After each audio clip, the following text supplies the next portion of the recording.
بسم اللہ الرحمن الرحیم۔ السلام علیکم ورحمۃ اللہ وبرکاتہ۔ خلیفہ ہارون رشید کے زمانے میں بھلوال رحمۃ اللہ علیہ نام کے ایک بزرگ گزرے ہیں۔ یہ مجذوب قسم کے بزرگ تھے لیکن بڑی حکیمانہ باتیں کیا کرتے تھے۔ ہارون الرشید بھلوال رحمۃ اللہ علیہ کی بہت عزت کرتا تھا اور ان سے ہنسی مذاق کا بھی رشتہ تھا۔ ہارون کے دربار میں ان کی آزادانہ رسائی تھی۔ جب ان کا دل چاہتا دربار میں پہنچ جاتے۔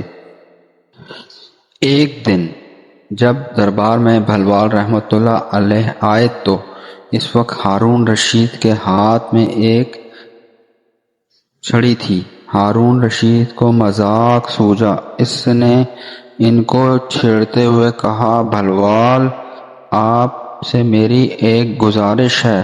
بھلوال نے پوچھا، وہ کیا؟ ہارون رشید نے کہا کہ میں آپ کو یہ چھڑی بطور امانت دیتا ہوں۔ آپ کو اپنے سے زیادہ کوئی بے وقوف آدمی ملے تو اس کو یہ چھڑی میری طرف سے دے دینا۔ بھلوال نے کہا، بہت اچھا، اور چھڑی اپنے پاس رکھ لی۔ وقت گزرتا گیا۔ وہ وقت آ گیا جب ہارون رشید بیمار ہو کر لبِ مرگ پہنچ گیا۔ بھلوال کو خبر ہوئی تو وہ خلیفہ کی عیادت کو پہنچ گئے۔ پوچھا، امیر المومنین کیا حال ہے؟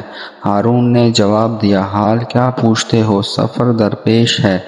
بھلوال نے پوچھا، کہاں کا سفر درپیش ہے؟ ہارون نے جواب دیا، آخرت کا سفر درپیش ہے، دنیا سے اب جا رہا ہوں۔ بھلوال نے سوال کیا، کتنے دن میں واپس آئیں گے؟ ہارون نے کہا، بھائی یہ آخرت کا سفر ہے، اس سے کوئی واپس نہیں آیا کرتا۔ بھلوال نے کہا، اچھا واپس نہیں آئیں گے تو آپ نے سفر کی راحت اور آرام کے انتظامات کے لیے کتنے لاؤ لشکر اور ساز و سامان آگے بھیجے ہیں؟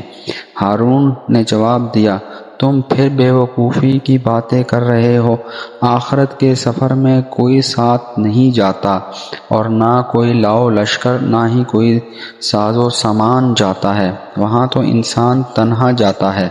بھلوال نے کہا، اتنا لمبا سفر کہ وہاں سے واپس بھی نہیں آنا ہے، لیکن آپ نے کوئی لاؤ لشکر یا سامان نہیں بھیجا، حالانکہ اس سے پہلے آپ کے جتنے سفر ہوتے تھے ان میں انتظامات کے لیے آگے لاؤ لشکر اور سفر کا سامان جایا کرتا تھا، اس سفر میں کیوں نہیں بھیجا؟ ہارون نے کہا، نہیں، یہ سفر ایسا ہے کہ اس میں کچھ بھیجا نہیں جا سکتا۔ بھلوال نے کہا، امیر المومنین، آپ کی ایک امانت بہت عرصے سے میرے پاس رکھی ہے، اور وہ چھڑی ہے جسے آپ نے مجھے دیتے ہوئے فرمایا کہ مجھ بھلوال سے زیادہ کوئی بے وقوف ملے تو اس کو دے دینا۔ میں نے بہت تلاش کیا لیکن مجھے اپنے سے زیادہ بے وقوف آپ کے علاوہ کوئی اور نہیں ملا، اس لیے میں یہ دیکھا کرتا تھا کہ اگر آپ کا چھوٹا سا بھی سفر ہوتا تو مہینوں پہلے سے اس کی تیاری ہوا کرتی تھی۔ کھانے پینے کا سامان، خیمے، لاؤ لشکر سب سے پہلے بھیجا جاتا تھا، اور آپ کو یہ بھی معلوم تھا کہ ایک دن اس لمبے سفر پر بھی آپ کو جانا ہے جہاں سے واپسی ممکن نہیں، لیکن اس کے لیے آپ کوئی تیاری ہی نہیں کی۔ کیا دنیا میں آپ سے زیادہ کوئی بے وقوف ہوگا؟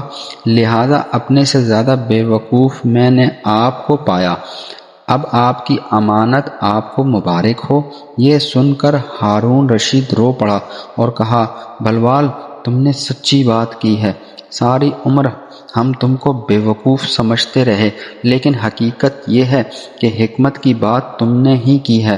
واقعی ہم ہی بے وقوف ہیں، ہم نے اپنی عمر ضائع کر دی اور اس آخرت کے سفر کی تیاری نہیں کی۔